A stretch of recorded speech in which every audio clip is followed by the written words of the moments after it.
Hey, what's up, YouTube? How are you doing? I hope everyone is well and enjoying their holiday season.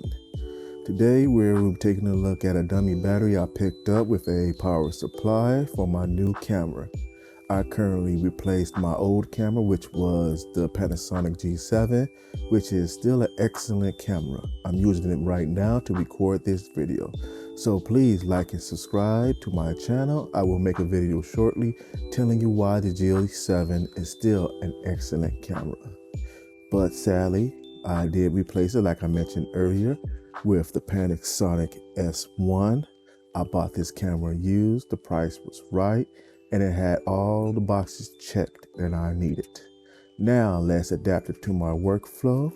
The first accessory I needed to acquire was a dummy battery so I could connect it to my V-mount battery. I did this also with the G7, and I have to say it was a game changer. This simple accessory has made my video sessions that much more convenient.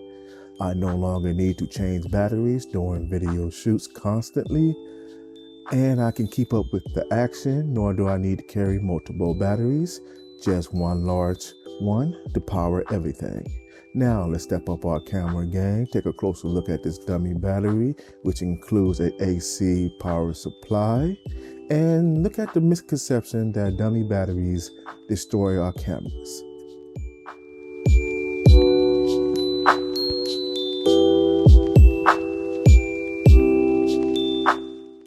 So what is a dummy battery? It looks like a battery, but it's not a battery. It has a wire extending from the back of it, which allows you to power your camera from external sources. The dummy battery I purchased is made by DSTE, and it is sold on Amazon. I will leave a link in the video description if you would like to check it out. The one that I have came with a power supply to connect to the wall, supplying my camera with a constant 9 volts. It has the usual protections like overcurrent, over temperature, overvolt, short circuit, etc. Why would you want one? Easy. I touched on this a bit earlier in the video's intro. To power your camera from an external source, eliminating the need to change batteries mid-shoot or carry multiple batteries. You can connect your camera to the wall or to just one large battery. Are dummy batteries safe? I would have to say yes when used correctly.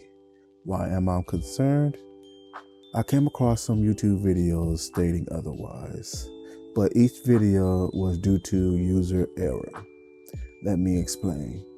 Dummy batteries usually have no electronics unless stated otherwise. Inside these dummy batteries is just 2 wires connected to 2 leads that connects directly to your camera. Look at it like this.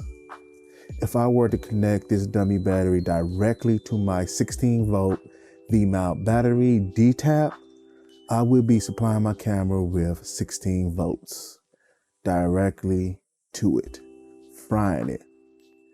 How can you avoid this? Easy. Pay attention to what you're buying. There are dummy batteries with electronics to provide your camera with the correct voltage. For example, this one has electronics. It has an input voltage of 14 volts to 16 volts, and it outputs 9 volts, exactly what your camera needs. Also, you can get them with various connections like barrel jack, D-tap, USB-A, and USB-C. But wait, you said 9 volts. And the batteries that come with the camera says 7.4 volts. Yes, 9 volts is the most you can power most DSLR cameras. I say most because I haven't checked out every camera. But if you supply the camera with just 7.4,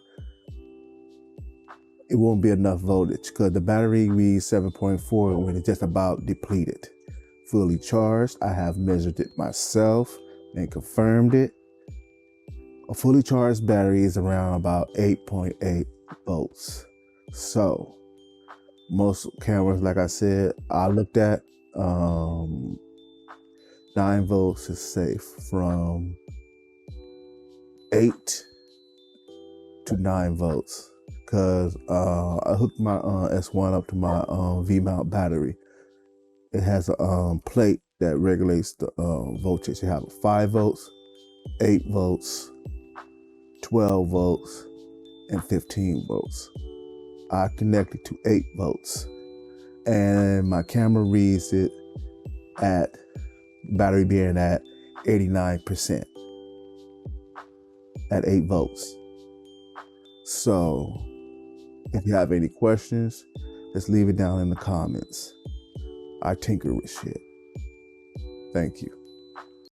Thank you for watching. I hope you found the information in this video useful. If you did, please like, subscribe, and hit the notification bell so you won't miss any of my upcoming videos. And share this video with anyone who can benefit. But if I missed something, dislike this video and leave a comment letting me know what I did wrong. I welcome constructive criticism.